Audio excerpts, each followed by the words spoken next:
Hi, and welcome to Mrs. Long's video lesson on the Picture of Dorian Gray, chapter 16. If you think back to chapter 15, it ends off with Dorian's decision that he needs to go and procure some opium. He feels the need to forget his current situation. He's in a bit of anguish over what he has suffered in terms of Basil's death, and so he dresses up as a commoner and pays a carriage driver to take him far away into the docks where he can indulge in this vice. And so as he's riding through the city, it seems to take much longer than he would want it to. And so he repeats this mantra that Lord Henry told him the first day they met, about curing the soul by means of the senses and the senses by the means of the soul. And so what he's looking for in the opium den is oblivion. One could buy oblivion. Dens of horror made the memory of old sins, where the memory of old sins could be destroyed by the madness of sins that were new. And so Dorian's soul is tormented by what he's experienced, and he's seeking to erase the memory and just have a few moments of peace through this opiate. Now, the fact that he is repeating this phrase, this mantra that Lord Henry told him on the first day they'd met, shows us how 18 years later, as we discover it is towards the end of this chapter, Lord Henry's influence has become so pervasive in Dorian's life. And the longer the cab ride takes, the more he sort of dwells on what it is that has happened. And he says his soul was sick to death. Was it true that senses could cure it? Innocent blood had been spilled. What could atone for that? For that there was no atonement, but though forgiveness was impossible, forgetfulness was possible still. So Dorian realizes that he has done an awful thing, and he knows that he's beyond forgiveness, but he's just trying to, as we said, look for oblivion. But again, every time Dorian thinks about something that he's done that is negative, he seems to be able to exempt himself to a certain extent. And so what he says here, but what right had Basil to have spoken to him as he has done? Who had made him judge over others? He had said things that were dreadful, horrible, and not to be endured. And so just as Dorian seeks some comfort in the fact that Sybil made him suffer, he said, the hours of agony he had to sit through, how could she have made him suffer like that? He says the same thing about Basil. So in order to make himself feel slightly better about the whole situation, he focuses on the negative that Basil has done, and obviously not as much on what he is responsible for. And so as we said, he travels, he reshapes the words soul and sense, cure the soul by means of the senses, till he had found in them the full expression, as it were, of his mood. From cell to cell of his brain crept the one thought and the wild desire to live. The most terrible of all man's appetites quickened into force each trembling nerve and fibre. And he talks about ugliness being the one reality. So he is going to cure his soul by means of indulging in this terrible appetite, because he wants to forget. He doesn't want to have to deal with what he's done. And the part of it that's really concerning him, even though he knows realistically that there's nothing linking him to Basil's death, nobody even knows Basil's dead yet, at the back of his mind is this sort of creeping sensation that if somebody did find out, it would mean that he would be in grave danger, particularly in danger of his life.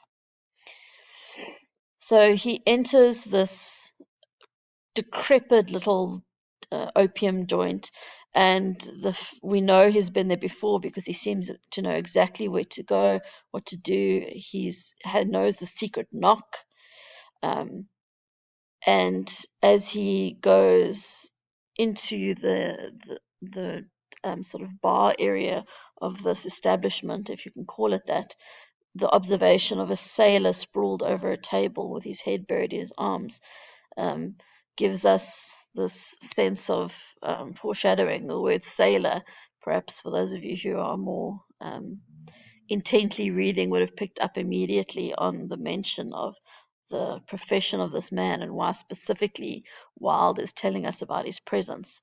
Then we also get told that there are two haggard-looking women mocking an old man, and they're teasing him, even, and he's having some sort of paranoid hallucination. So we get this picture of this really seedy, unpleasant place that one would never expect to find someone of Dorian's caliber there. So he hurries up 3 rickety steps, and the heavy odor of opium meets him. He heaves a deep breath, his nostrils quivered with pleasure. When he entered, a young man with smooth yellow hair who was bending over a lamp lighting a long thin pipe looked up at him and nodded in a hesitating manner. And this man is Adrian Singleton. You should remember his name from the previous chapters where Basil was accusing him of ruining people's lives, and Adrian's life is one of them. Interesting to note that Dorian's nostrils quivering with pleasure as he smells the opium, which shows us that he's having this physical reaction of addiction. Where else would I be, says Adrian, when Dorian asks if he's there. None of the chaps will speak to me now. Okay, so Adrian has lost his standing in society, even though Dorian didn't even know actually that he was still in England. He thought he'd left. And Adrian tells us that his brother was able to pay off all his debts. And he says to Dorian that as long as one has this stuff, one doesn't want friends. I think I've had too many friends. And that, of course, could be a hint of the poisonous friendship that he had with Dorian Gray. So here we have a man whose life has been utterly ruined, and instead of being in high society as an equal to Dorian, he now has this sort of decrepit life in this opium den, and nobody will speak to him. Dorian winced and looked around at the grotesque things that lay in such fantastic postures on the ragged mattresses. He knew in what strange heavens they were suffering and what dull hells were teaching them the secret of some new joy. So these are people who are in the throes of a trip, a high. They were better off than he was. He was imprisoned in thought. Memory, like a horrible malady, was eating his soul away. And so we can see again Dorian's torture, the torture that's going on inside him. He feels that even somebody who is suffering intensely from perhaps a bad trip is better off than he is. And he's disturbed by the presence of Adrian Singleton because he wanted to be where no one knew who he was, and he wanted to escape from himself. This is a reflection of something he said to Basil in the previous chapters, where he says, "No, I don't want to talk about myself tonight, Basil. I'm tired of myself." And so he wants to leave because he doesn't want to have Adrian there in front of him, and this reminder. And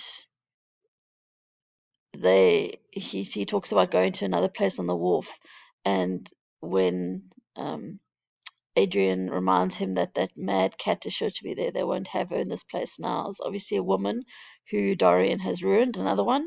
He shrugs his shoulders and he says, "I'm sick of women who love one. Women who hate one are much more interesting. Besides, this stuff is better there." That's a lovely Lord Henryism there. And Dorian is spouting this sort of wisdom, if one can call it that, about it's boring to be adored. He obviously does have quite a few haters as well, so I wonder if he sees the irony in what he's saying. Somebody tries to speak to him, a woman, a crooked smile, and she sort of slinks up to him, and he gives her money to go away and not talk to him. And for a moment, there's sort of red sparks of anger, and then it leaves her and she sort of just slinks off again.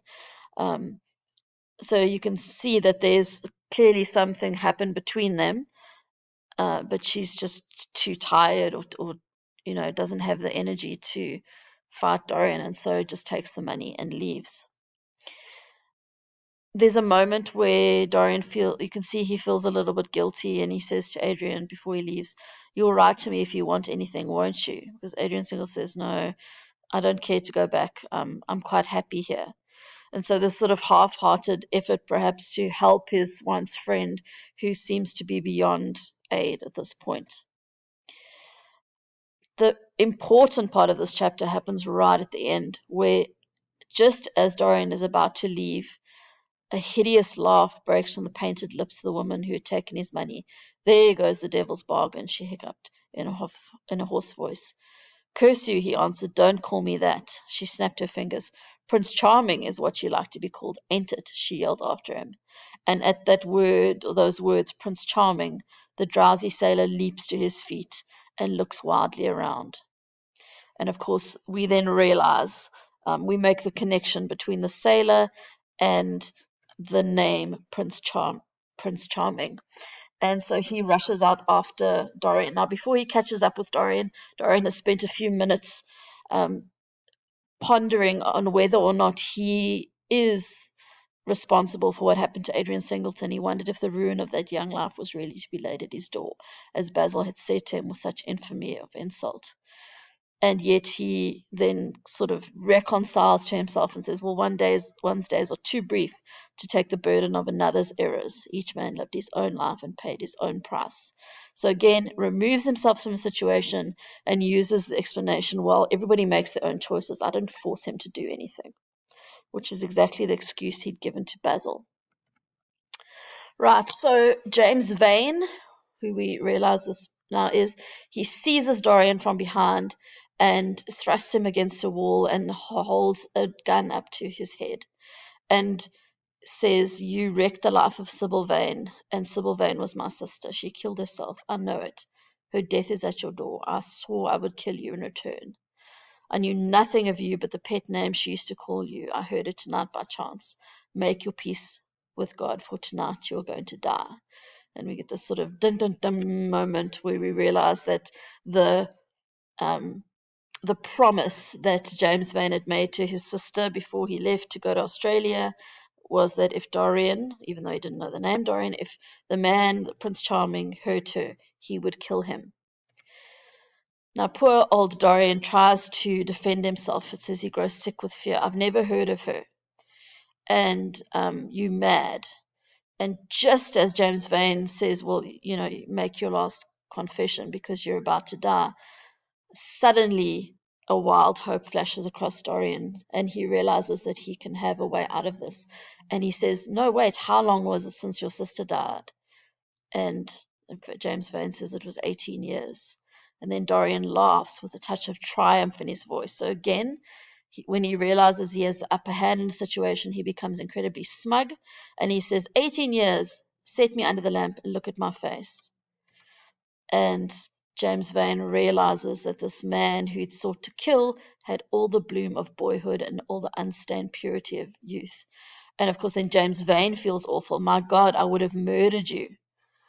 And instead of Dorian just getting out of there and realizing that he needs to make a quick exit, he takes the time to actually chastise James and say, "Let this be a warning to you not to take vengeance into your own hands." And James Vane asks for forgiveness and says he was deceived. And we all, as a reader, I certainly feel a little sick at that, because I think, flippin' heck, Dorian, you really are just pushing your luck by being so sanctimonious. Right, and then right at the very end, the woman comes up again to James Vane and says, "Why didn't you kill him? You should have killed him. He's bad as bad, and he has lots of money." And he then explains that the man he's looking for is much older. And she says, "Well, it's 18 years since Prince Charming made me what I am." And they call him the devil's bargain, because they say he sold himself to the devil for a pretty face. And we realize then that, and James realizes he's made a terrible error. And it leaves us a sense of tension of what's going to happen